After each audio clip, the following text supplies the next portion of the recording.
Class 4 গত ক্লাসে কি পড়ছিলাম এই থিওরিগুলো পড়ছিলাম আজকে আমরা একটা প্রোগ্রাম লিখবো লেখো 1 নাম্বার আসলে বৃত্তের ক্ষেত্রফল নির্ণয় করছিলাম দেখো তিনটি সংখ্যার গড় নির্ণয়ের C program algorithm flow chart প্রশ্ন হচ্ছে তিনটি সংখ্যার কারিগরি প্রবলেমের কারণে তোমাদের লাইভ করা হচ্ছে না রেকর্ডেড ক্লাস আপলোড দিতেছি হ্যাঁ গুড লাইভে পরে রেকর্ডেড হয়ে তখন তো বাড়াইতে পারবা না স্পিড বাড়ানো যায় না লাইভ স্পিড পরে যায় আর কি তিনটি সংখ্যার গড় নির্ণয়ের algorithm flow chart C program তোমরা কি ম্যাথ কি সবাই ক্যানভাসে পড়ো নাকি ক্যানভাসে কে পড়ো সবাই গুড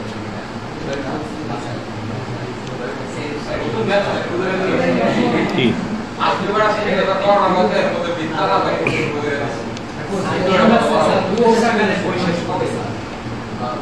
তো থাকবে না না কারণ আছে তো কারণ হচ্ছে কি আলাদা কোর্স করার সুযোগ মানে শুরু করার উদ্দেশ্য হচ্ছে তোমার চ্যাপ্টার মানে সিলেবাস শেষ করা পসিবল না আমি যতটুকু শুনছি যে এতদিনে হচ্ছে 4 অধ্যায় শেষ করছে তাহলে তোমার ম্যাথে ফার্স্ট পেপারে কয় অধ্যায় তোমাদের 10 অধ্যায় না সেকেন্ড পেপারে কয় অধ্যায় 10 অধ্যায় 20 অধ্যায় তাহলে ফার্স্ট পেপারে যে সামনে তোমাদের ঈদের পরে ইয়ার চেঞ্জ পরীক্ষা অর্থাৎ 1 বছর শেষ আর ইয়ার চেঞ্জের পরে কিন্তু আরো 1 বছর পাবা না তোমরা ইয়ার চেঞ্জের পরে কয়দিন পাবা 10 মাস আরে 8 মাস সর্বোচ্চ 8 থেকে 10 মাস পরীক্ষা পর্যন্ত হিসাব করলে 10 মাস পাবা তো 10 মাসে শেষ করা লাগবে কত 16 অধ্যায় 16 অধ্যায়ের মধ্যে আরো ভাগ আছে সো আলটিমেটলি মানে আমি যত শুনছি আমার স্টুডেন্টদের কাছে যে জেনারেলি শেষ হয় না তো তখন হচ্ছে যে ওরা কি করে যে এই টাইপের লাস্টে দিয়ে এগুলো করে যে বিভিন্ন চ্যাপ্টারের কোর্স ছাড়ে তো ওরা হচ্ছে একসাথে 2-3 টাইমে হচ্ছে পড়া ওদের কোর্সটা শেষ করে নেয় বাট তোমরা হচ্ছে যে আমার মনে হয় যে তোমরা নিজেরা শেষ করতে থাকো কারণ ফার্স্ট ইয়ারে একটা জিনিস মনে রাখবা আমি জাস্ট একটা জিনিস বলে দিই তুমি ইঞ্জিনিয়ারিং যদি চান্স পাইতে চাও একটা জিনিস তোমার করতেই হবে তুমি যতই প্রত্যেকটা চ্যাপ্টার যতই তুমি বুয়েটের প্রশ্ন তারপরে আইআইটির প্রশ্ন সলভ করো যা মন চাই করো তুমি যদি ফার্স্ট ইয়ারে ফার্স্ট পেপার শেষ করতে না পারো তোমার জিন্দেগি তো হবে না একাডেমিক কোর্সটা যদি শেষ করতে না পারো ম্যাথ ফিজিক্স কেমিস্ট্রিগুলো ঠিক আছে ম্যাথ ফিজিক্স কেমিস্ট্রি ফার্স্ট ইয়ারে ফার্স্ট পেপার শেষ করতে হবে আদারওয়াইজ তুমি লাস্টে গিয়ে সময় পাবে না এখন তুমি মনে করো বুয়েটের একটা ম্যাথ করতেছো একটা চ্যাপ্টারের ধরো কথার কথা ম্যাট্রিক্সের ম্যাথ করতেছো তোমার কি মনে হয় যে এই ম্যাথ যে তুমি করতেছো এটা তুমি 18 মাস পরে তোমার মনে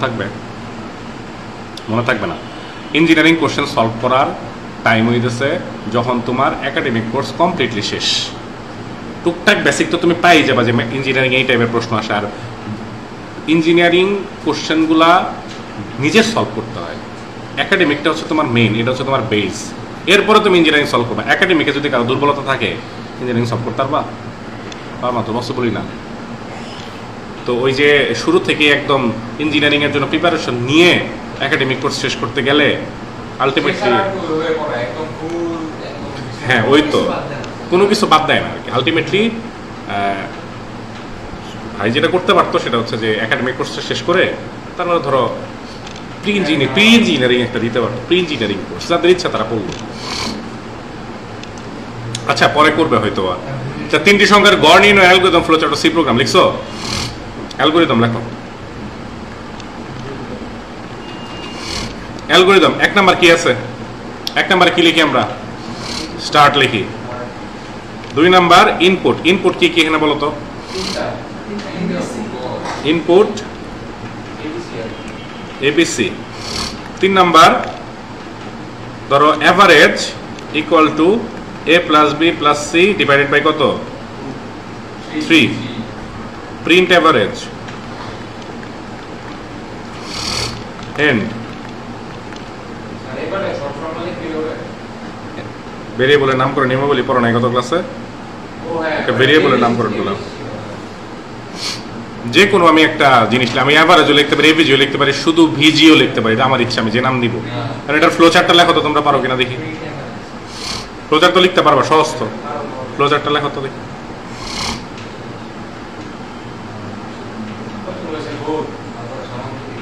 বলো প্রথমে কি হবে?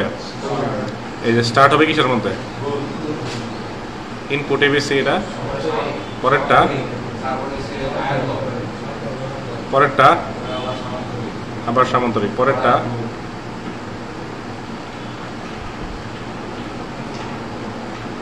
চিহ্ন। আজকে পেট দোস্তারে গিয়া এক ছাত্র দেখাইতেছে খাতা, সবগুলো এমনি লেখছে ফ্লো চার্ট। লেখা কয় স্যার আমার ফ্লো চার্ট তো হয়েছে স্যার, এটা নাম্বার নেন নাই। সবগুলো যেই বক্স এমনি বক্স করে করে তীর চিহ্ন দিয়ে দিয়ে লিখছে। ভালোই তো আমার ফ্লো চার্ট শিখাইতেছে আজকে। লিখছি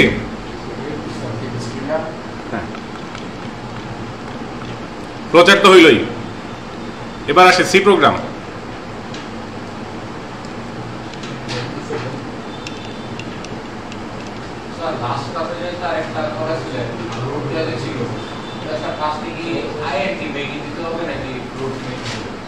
হ্যাঁ সবসময় আইনটিমেন্ট, প্রশ্ন যাই থাক ওইখানে ফিক্সড। আচ্ছা তোমাদের একটা জিনিস বলি, পঞ্চম অধ্যায় এক সেট প্রশ্ন আউট, শিওরলি এক সেট প্রশ্ন আউট। তোমার খালি এতটুকু জানতে হবে একটা অ্যালগরিদমকে কিভাবে সি প্রোগ্রামে কনভার্ট করে, একটা অ্যালগরিদমকে কিভাবে ফ্লোচার্টে কনভার্ট করে, অথবা একটা সি প্রোগ্রাম কিভাবে অ্যালগরিদম ফ্লোচার্টে কনভার্ট করে। তোমার প্রবলেম কি বলছে, কি দিছে উত্তর, কি দিছে প্রশ্ন, তোমার কিছু জানার দরকার নেই। তুমি কনভার্সনটা পারো, তুমি এক সেট অ্যান্সার করতে পারো সি প্রোগ্রাম থেকে। কত এগুলা আমি বই দিলে বই থেকে তো পারবাই, পাপাই এগুলা। 3.2 বই আনি নাই, 3.2 এর বই নাও, আর কয়েকদিন পরে নাও, আপাতত তো পড়তেছো না। তোমাদের বই আরো চিকন করতেছি আমি, ফন্ট ছোট করে দিয়ে, মানে তোমাদের সাধ্যের মধ্যে সবটুকু সুখ দেওয়ার জন্য। হ্যাঁ কি সমস্যা? বেটা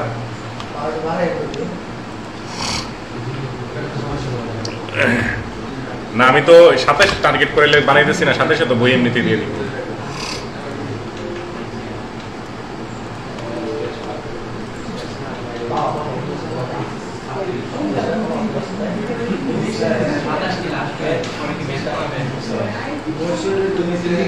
সাথে সব অ্যাড করাইতে পারি, শিওর না।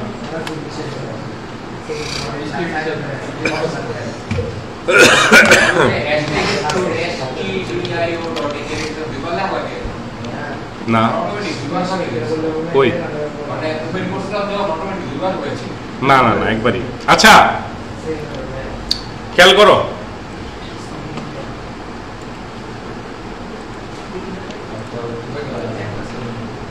প্রথম লাইনে কি আছে? স্টার্ট। স্টার্টের জন্য আমরা সি প্রোগ্রামে কোন লাইনটা লিখি? Declaration line. আজকে নিয়ে 3 বার বললাম, এরপরে কিন্তু আর কোনোদিন বলবো না। স্টার্ট মানে সি প্রোগ্রামে কোন লাইন? এখানে ডিক্লারেশন লাইনে কি কি ডিক্লেয়ার করতে হবে? কয়টা ভেরিয়েবল ব্যবহার করছি?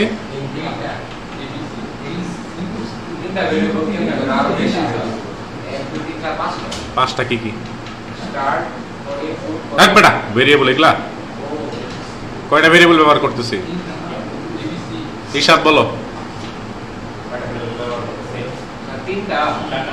4টা। এবিসি আর এভারেজ। বাক্স কয়টা লাগতেছে? 4টা না? এখন এগুলারে কি টাইপের ডিক্লেয়ার করবো? পূর্ণ সংখ্যা না দশমিক সংখ্যা? ফ্লোটলি ডিক্লেয়ার করতে হবে, কারণ কি 3 দিয়ে ভাগ করতেছো না, উত্তর সবসময় পূর্ণ সংখ্যা আসবে। তাহলে float a, b, c, average. কি বুঝতে পারছি? 4টা ভেরিয়েবল যে, বুঝতে পারছো?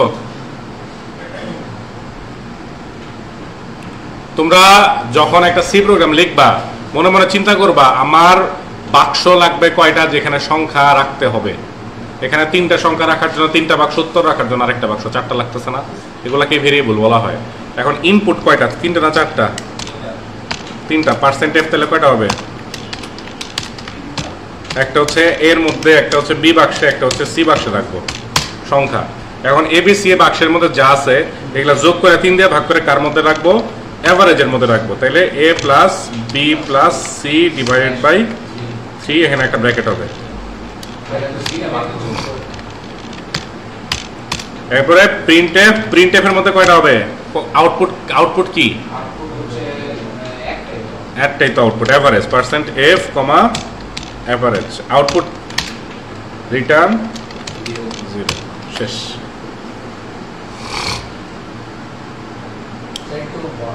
বড় করব,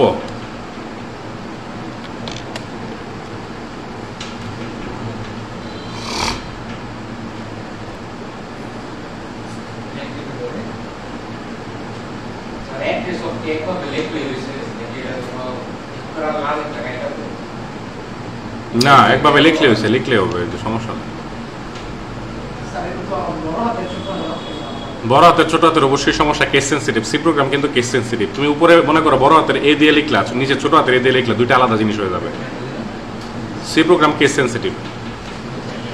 হয়ে গেছে? তাহলে নেক্সট আমরা যাই, নেক্সট প্রবলেমে যাই।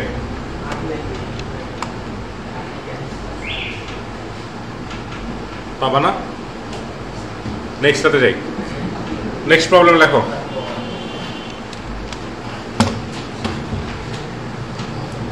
লেখো, 3 বাহু দিয়ে ত্রিভুজের ক্ষেত্রফল নির্ণয়ের অ্যালগরিদম, ফ্লোচার্ট ও সি প্রোগ্রাম।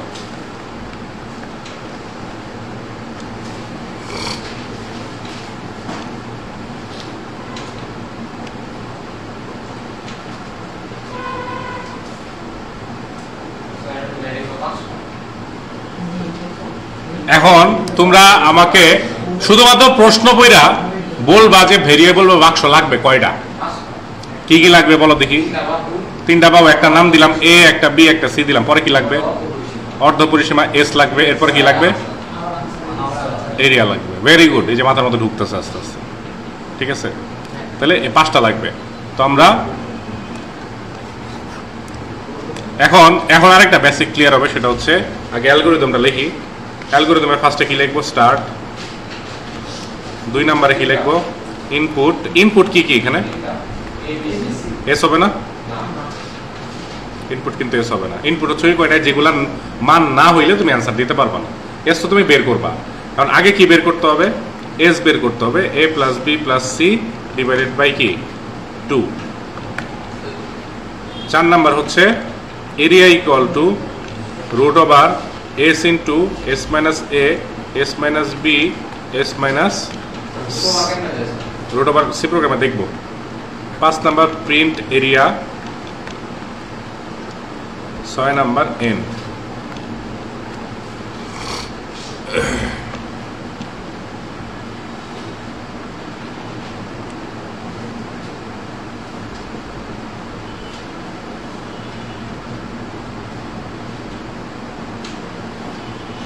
ফ্লোচার্ট পারবা আশা করি। ফ্লোচার্ট পারবা না? স্টার্ট কি? গোল্লা। ইনপুট, এটা কি হবে? এসটা, এই বেটা এস আয়তক্ষেত্র। এরিয়া আয়ত,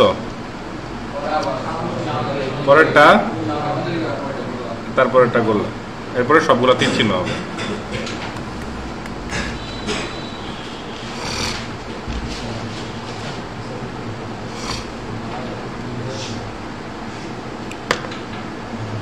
সি প্রোগ্রাম। এবার তোমরা বলবা, আমি লিখব।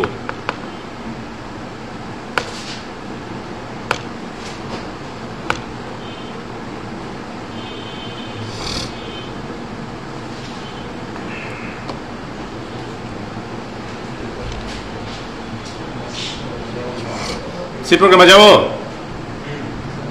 আচ্ছা দেখো, তাহলে আমরা বলো প্রথম লাইনে কি লিখবো? Number 1 number line. C program লেখার শুরুতেই তোমাদের কি লিখতে হবে? ডিক্লারেশন করতে হবে, মানে যে ভেরিয়েবল করে। তাহলে কি হিসেবে ডিক্লেয়ার করবে? বলে ইন্টিজার না ফ্লোট? ফ্লোট। কেন ফ্লোটিং ডিক্লেয়ার করলাম বলো তো?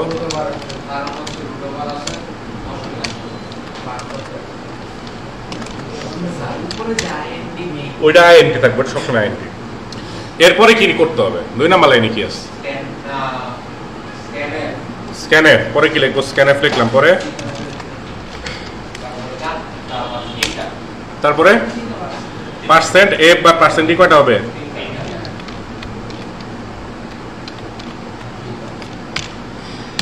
Percent F, percent F, percent F. কেন 3টা হইলো বলো তো? এরপরে কি করতে হবে? এস সমান A plus B plus C divided by 2 semicolon.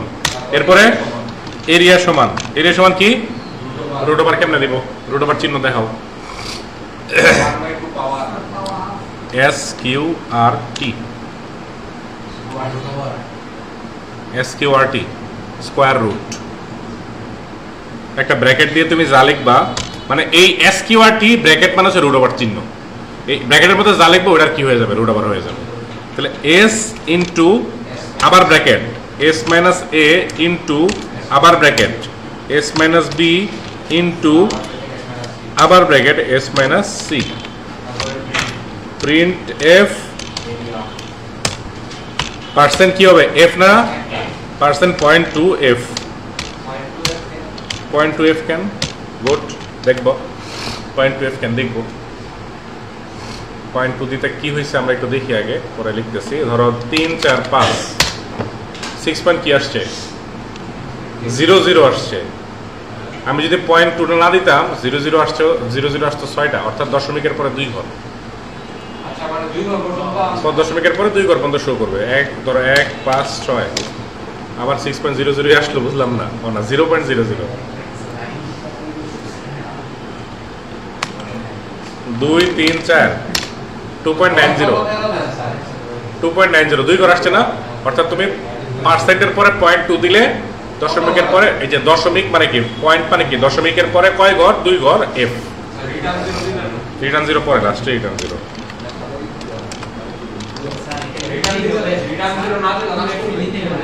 না না, এটা যদি বলে দশমিকের পরে 2 ঘর শো করতে, বা তোমরা যদি দশমিক এরকম লেখা দেখো যেন তোমরা চিনতে পারো যে এটা কি কারণে লেখা, এটা আমি এই কারণে দেখাইলাম। আচ্ছা, আরেকটা জিনিস হচ্ছে রান কিন্তু করছে, কথা বুঝছো? রান কিন্তু কি করছে, কিন্তু তারপরেও এসকিউআরটি যদি তুমি প্রোগ্রামে কখনো ব্যবহার করো, তুমি আরো একটা হেডার ফাইল যুক্ত করবা। সেটা হচ্ছে হ্যাশ ইনক্লুড math.h। এই হেডার ফাইলটা যুক্ত করবা সব সময় না, কখন? এসকিউআরটি আর পাও ইউজ করলে। পাও হচ্ছে পাওয়ার, এই যে 2 to the power 5 লিখি না আমরা, ওটা লেখার জন্য পাও ফাংশন ইউজ করা হয়। আর রুট ওভার করার জন্য এসকিউআরটি ফাংশন ব্যবহার করা। এই দুইটা যদি আমরা ব্যবহার করি কখনো, তাহলে কি ইউজ করব? math.h ব্যবহার করব। Clear? Standard input output dot header.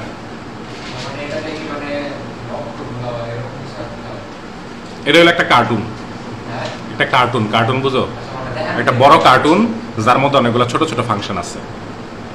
ঠিক আছে, তুমি যখন ইনক্লুড std.h লিখবা, সাথে সাথে তোমার কম্পাইলার ওই কার্টুনের মধ্যে যতগুলো ফাংশন আছে সবগুলো চিনে ফেলবে। এই কার্টুনের মধ্যে কি কি ফাংশন আছে? স্ক্যানএফ ফাংশন এই কার্টুনের মধ্যে আছে, প্রিন্টএফ ফাংশন এই কার্টুনের মধ্যে আছে। ঠিক আছে, এগুলো এই মেইন ফাংশন এই কার্টুনের মধ্যে আছে, বুঝতে পারছো? এই কারণে তুমি যখন আবার এই যে এসকিউআরটি আর পাও, এটা আবার এই কার্টুনের মধ্যে নাই। এটা কোন কার্টুনের মধ্যে আছে? math.h এর মধ্যে আছে। এই কারণে এটা তখন ইনক্লুড করতে হবে, বুঝতে পারছো?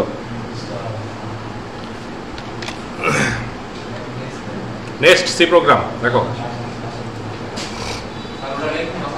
হ্যাঁ, কোড লেখো নাই? কি করছো? লেখো, তাড়াতাড়ি লেখো। লেখা শেষ তোমার?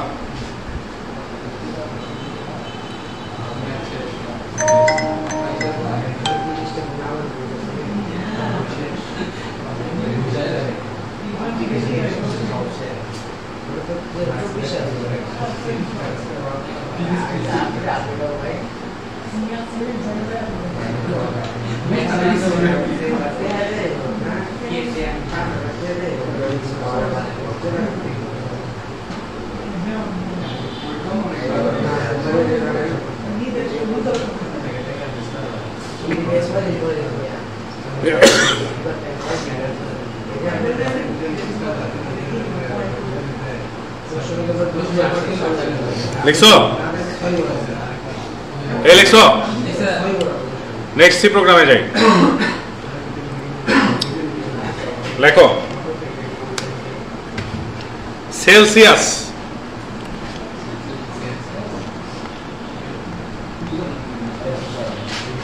থেকে ফারেনহাইট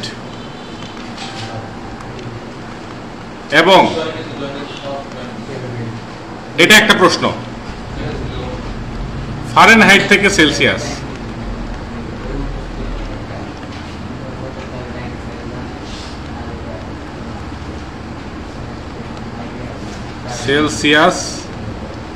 সেলসিয়াসের রূপান্তর করার অ্যালগরিদম ফ্লোচার্ট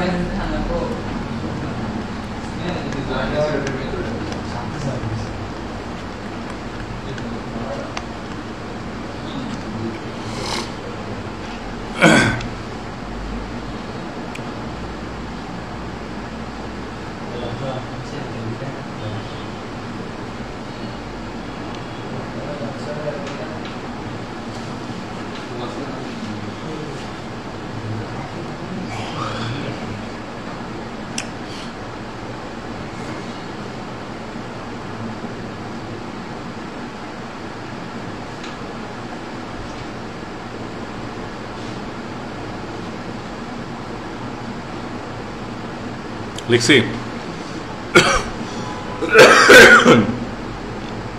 তো আমরা ফার্স্টে এটা করি, সেলসিয়াস থেকে ফারেনহাইটের রূপান্তর, এটার অ্যালগরিদম লিখি। বলো শুরুতে কি লিখবো? স্টার্ট। 2 নাম্বার ইনপুট কি হবে? এনে ইনপুট কি, কোন মানটা দেওয়া আছে কোনটা, সেটাই তো ইনপুট নাকি? বাইর করতে হবে, সেটা তো আউটপুট। তাহলে ইনপুট কি দিলাম? সি দিলাম, মনে করো সেলসিয়াস সি দিলাম। তাইলে ফারেনহাইট এফ ইকুয়াল টু কি হবে? C by 5 equal to F minus 32/9। তাহলে এফ ইকুয়াল টু কি? 9c বাই 5 প্লাস 32 না? তাহলে 9 ইন্টু সি বাই 5 প্লাস 32।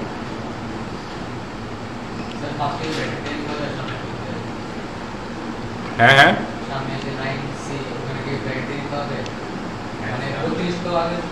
অ্যালগরিদমে না দিলেও চলবে, কিন্তু সি প্রোগ্রামে গিয়ে দিতে হবে আর কি।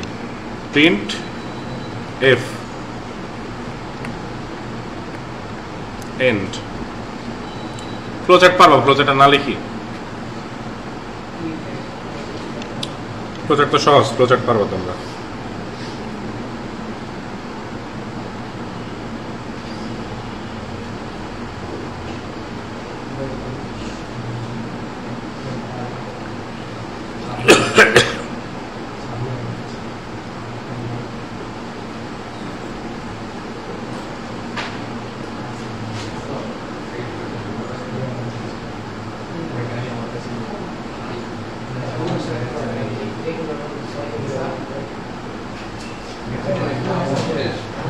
দেখছো? নেক্সট সি প্রোগ্রামে চলে যাই। বলো কি লিখবো সি প্রোগ্রামে?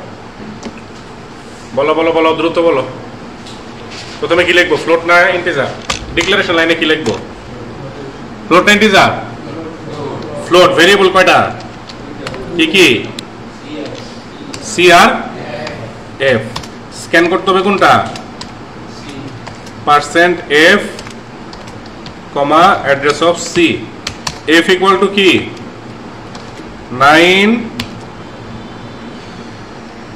9 into c by 5 plus 32। না দিলেও হয়, দিলেও কোনো সমস্যা নাই, কার্টুন নিয়ে রাখলাম, ব্যবহার করলাম না, সমস্যা নাই তো। printf %f, f return 0।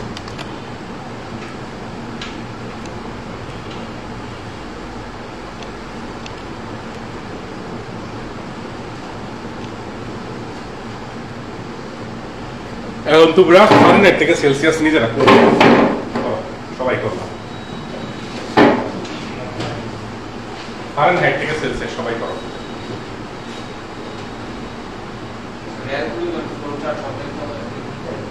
হ্যাঁ, না না, শুধু সিপুর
না পারো তাহলে এটা করো।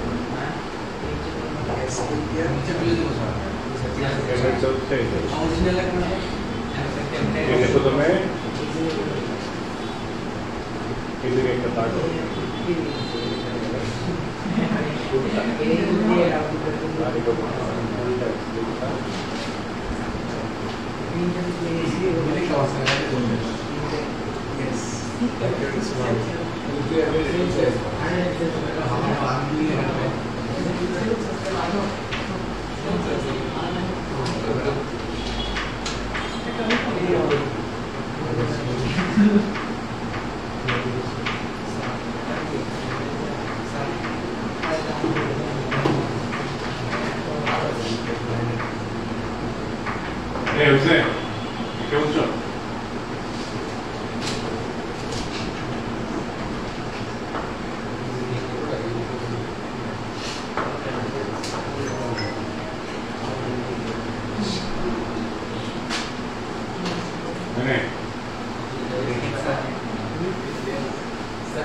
semicolon down line, semicolon down line, semicolon down line, bracket down line. Eগুলো না দিলে নাম্বার হবে না। হ্যাশ A4 XTDIO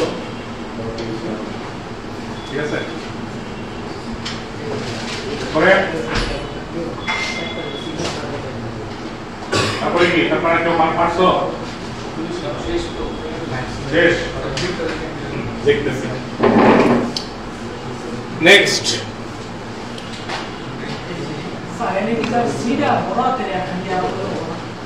সিটা কি?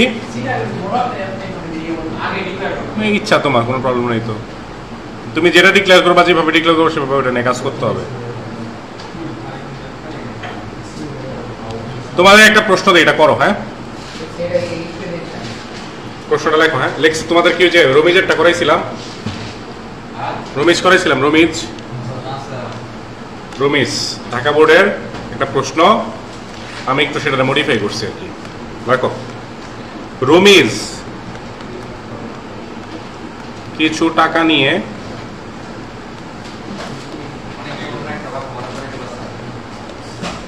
বাজারে গেল। কি কথা? সে যত টাকার মাছ কিনলো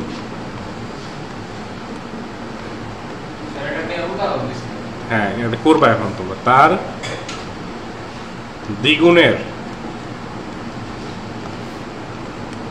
চেয়ে 50 টাকা বেশি দিয়ে মাংস কিনলো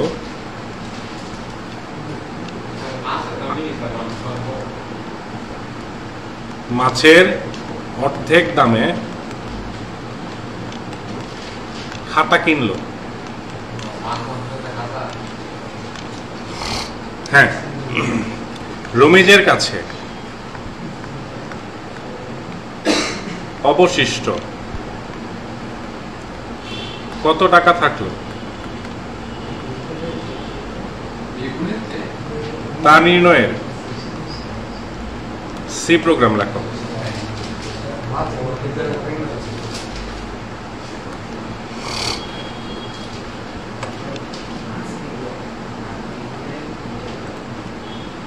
একটু দাঁড়াও,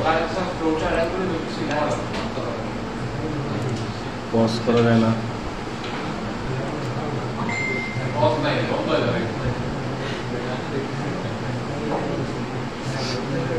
পজ করা গেলে ভালো হইতো। দেখো এত কষ্ট করতে হবে।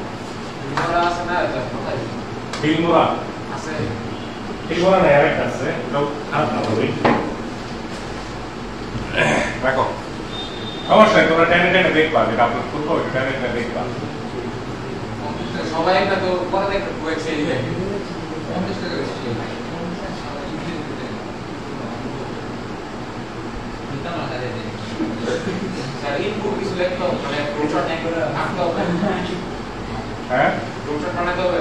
না না, শুধু সি প্রোগ্রাম লিখতে বলছি।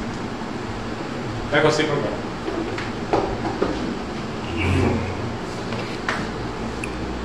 সময় দিই কিছু কর, আগে আপাতত স্টপই করে দিই। দেখো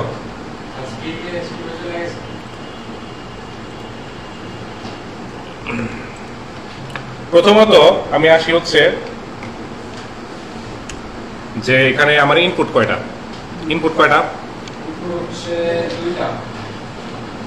যদি বলি যে ভেরিয়েবল কয়টা লাগবে সি প্রোগ্রামের, তাহলে হচ্ছে একটা হচ্ছে মাছের দাম, একটা হচ্ছে টোটাল, একটা হচ্ছে মাছ। তোমরা যদি চাও আমরা একটু সহজ করেই করি, মাংস নিলাম, তো বড় হয় সমস্যা নেই, বড় করেই করি। একটা হচ্ছে খাতা, আরেকটা হচ্ছে অবশিষ্ট আর রিমেইনিং যে টাকাটা। তাহলে আমরা যদি সি প্রোগ্রাম লিখি, শুরুতে কি লিখবো? ফ্লোট, প্রথমে ডিক্লারেশন। ডিক্লারেশন হচ্ছে টোটাল, ফিশ, মিট, খাতা এবং আর ছোট হাতের লিখি আর। ইনপুট কয়টা? এখন ইশাদ ইনপুট দিচ্ছে হচ্ছে 4টা। এখন 4টা ইনপুট দিলে কি হবে সেটা আমি একটু দেখি। মনে করো টোটাল একটা, মাছ একটা, মাংস একটা, খাতা একটা। একটা হচ্ছে টোটালের মধ্যে থাকবে, আচ্ছা টি দিই তাহলে আমার লিখতে সুবিধা হবে। টোটাল টি দিলাম। একটা হচ্ছে টোটাল, একটা হচ্ছে কি ফিশ, একটা হচ্ছে মিট, আর একটা হচ্ছে কি খাতা। এরপরে কি হবে?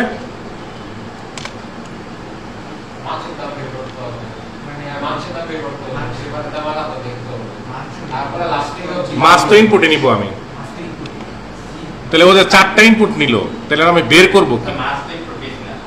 মাছ ইনপুট নিছো না, বাকিগুলো ইনপুট নিছো? খাতার কলম তো দিছি না,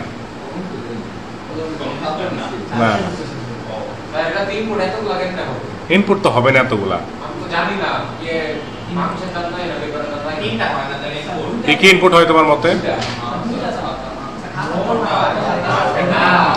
টোটাল আর হচ্ছে মাছের দাম, আর কোনোটা ইনপুট না, বাকিগুলা তো তুমি বেরই করতে পারবা।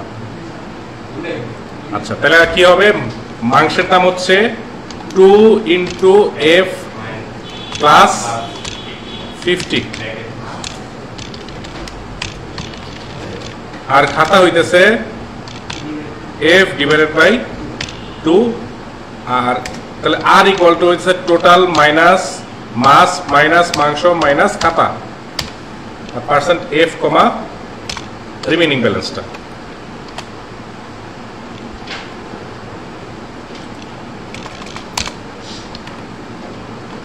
তাহলে এখন যদি আমি রান করি, তাহলে আমার ধরো আমি 1000 টাকা নিয়ে গেলাম, মাছ কিনলাম 200 টাকা দিয়ে, তাহলে আমার উত্তর কত? 250 টাকা আউটপুট। অবশিষ্ট টাকা কত? 250 টাকা। ক্লিয়ার? এখন ঘটনা হচ্ছে যে ইনপুট যদি দুইটার জায়গায় আমি 60টা দিতাম, তাহলে কি হইতো আমরা একটু সেটা দেখি। রান করবে না কেন? অবশ্যই রান করবে। বাকিগুলা জানি না, জন্যই তো ইনপুট নিতেছি। তাহলে এই ক্যালকুলেশনটা করে আমি কি করব? আমি যদি ইনপুট মানে কি? ইনপুট মানে হচ্ছে আমার এখানে রান করছে, আমার এখানে কয়টা 1000 দিলাম, 1000 কার ভিতরে গেছে? টোটালের ভিতরে গেছে। 200 কার ভিতরে গেছে? উত্তর আসছে। ও আরো দুটো ইনপুট চাইতেছে, আর আমি এনে কত কিসের দাম দিতে পারি? মাংসের দাম দিতে পারি। মাংসের দাম আমি ইচ্ছা 450 আমি দিব না, আমি 900 দিলাম। আমাকে তুমি ইনপুট নেওয়ার সুযোগ দিলে আমি তো কিবোর্ড থেকে যে কোনো ভ্যালু লিখতে পারি। বুঝেন এই ব্যাপারটা? তাহলে কি শর্ত পূরণ হইল? তাহলে কিবোর্ড থেকে কি আমাকে যে কোনো ভ্যালু লেখার, মাংসের দাম লেখার সুযোগ দেওয়া যাবে? যে কোনো পেপারের দামকে, তাও তো উত্তর আসবে না। পেপারের দাম দিতে, পেপারের দাম দিলাম আমি 1000, উত্তর আসলো কত? 250। কেন 250 আসছে? 250 কেন আসছে? এই যে এখানে তো মান আবার আপডেট হয়েছে। এই লাইনে যখন আমি 900 লিখছি, এম এর মধ্যে 900 ঢুকছে, ঠিক আছে। পরে খাতার দাম যখন আমি 500 লিখছি, পি এর মধ্যে 500 ঢুকছে, কিন্তু এই লাইনে এসে আবার আপডেট হয়ে গেছে না? এম এর দাম কি হয়ে গেছে? আচ্ছা, এই লাইনটা বাদ দিই, এই লাইনটাও বাদ দিই। এখন ধর আমি 1000 দিলাম, খাতার দাম দিলাম, এই মাছের দাম দিলাম 200, খাতার দাম দিলাম, এই মাংসের দাম দিলাম 900, খাতার দাম দিলাম 900, উত্তর কি আসবে? -1000। উল্টা পকেট থেকে 1000 গেছে। তাহলে আমাকে কি ইনপুট নেওয়ার সুযোগ দেওয়া যাবে? যাবে না তো। ইনপুট হবে দুইটাই, বাকিগুলো আমাকে কি করতে হবে? বের করে নিতে হবে। ডাবল স্ল্যাশ মানে হচ্ছে কমেন্ট করা বা দুধ ভাত করা। ওই লাইন থাকবে কিন্তু কাজ করবে না। ঠিক আছে, বুঝতে পারছি। এটা বাড়ির কাজ লেখো।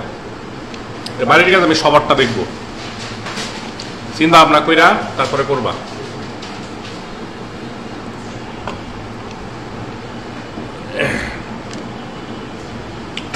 দেখো,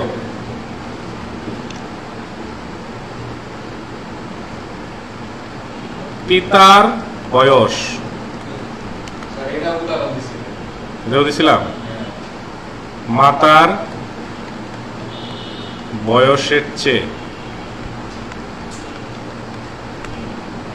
5 বছর বেশি। পুত্রের বয়স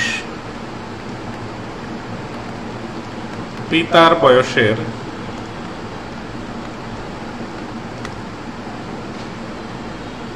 অর্ধেক।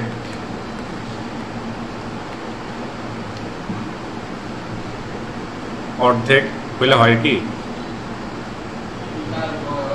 ঠিক আছে, অর্ধেক হইতেই পারে।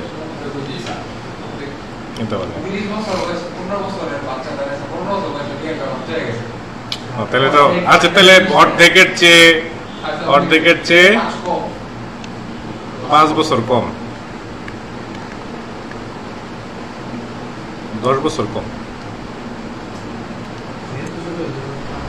ছোট হইতো তাও হয় না বেটা। যখন 30 বছর বয়সে যদি বিয়ে করে, 5 বছর বয়স হয় না তো। আমার মেয়ের বয়স কি 5 বছর হয়েছে? তাইলে 10 বছর। ঠিক আছে। কন্যার বয়স পুত্রের বয়সের চেয়ে 3 বছর কম। 3 জনের বয়সের গড় কত?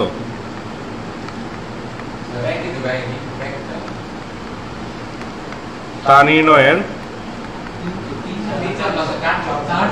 সরি 4 জনের তা নির্ণয়ের সি প্রোগ্রাম লাগবে। এটা বাড়ির কাজ, এটা সবাই করবা। যদি মানে না বুঝো তাইলে আগের যতগুলো লেকচার আছে সবগুলো লেকচার রেকর্ডেড ক্লাসগুলো দেখে তারপরে করবা, তাহলে পারবা আশা করি। এটা আমি করে হিন্ট দিব না, এটা বাসা থেকে সি প্রোগ্রাম করে নিয়ে আসবা। আচ্ছা, কম্পিউটারে করে দিয়ে দিও।